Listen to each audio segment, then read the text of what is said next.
और आने वाले वक्त के लिए ये एनडीए के लिए खतरे की घंटी है। अगर अभी भी एनडीए का शीर्ष नेतृत्व नहीं चेता तो आने वाला वक्त ठीक नहीं। एनडीए के लिए खतरे की घंटी है।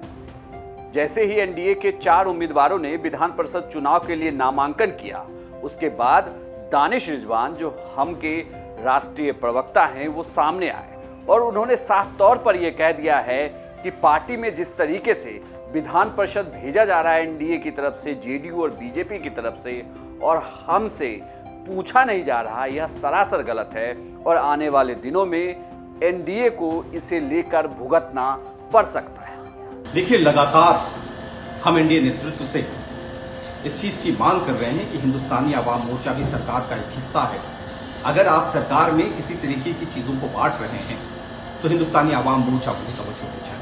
लेकिन लगातार हमारी बातों पर जोर दिया जा रहा है, जिससे कहीं ना कहीं से हिंदुस्तानी आवाम मोर्चा का हर कार्यकर्ता दुखी है। कार्यकर्ताओं ने अपनी बातों से आदरणीय श्री जीतन राम मांझी जी और हमारी पार्टी के राष्ट्रीय अध्यक्ष संतोष कुमार सुमन जी को अवगत करा दिया है। जो भी एनडीए में हो रहा है वो कहीं से ठीक नहीं हो रहा है। यदि भारतीय जनता पार्टी या जनता दल यूनाइटेड को ये लगता है कि आपके कार्यकर्ताओं को अपसेट कर रहे हैं, तो हमारे भी कार्यकर्ता हैं। चुनाव में उन्होंने भी बढ़ चढ़कर हिस्सा लिया था, उन्होंने भी एनडीए को जिताने के लिए मेहनत किया था, और अगर सरकार में उनको कुछ नहीं मिलता है तो निसंदेह वो हतोत्साहित होते हैं। इस तरह का पैटर्न कहीं से ठीक नहीं है और आने वाले वक्त के लिए ये एनडीए के लिए खतरे की घंटी है।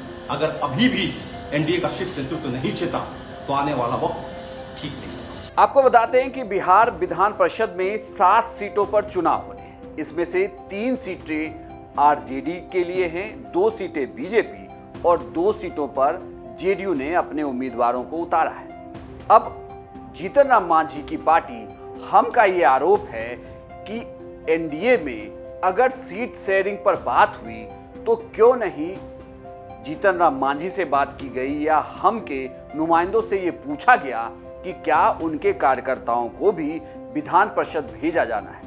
दरअसल इसके पीछे आपको बता दें कि बिहार में जो फिलहाल संख्या बल है, इस संख्या बल में अगर हमको हटा भी दें तो भी बीजेपी और जेडीयू बहुमत के आंकड़े को पार कर जाती है। इसीलिए अब हम की उस तरीके से जरूरत नहीं है। अगर दानिश रिजवान ये कहते हैं कि एनडीए के लिए यह मुश्किल हो जाएगा तो ऐसी मुश्किल दिखती तो नहीं है।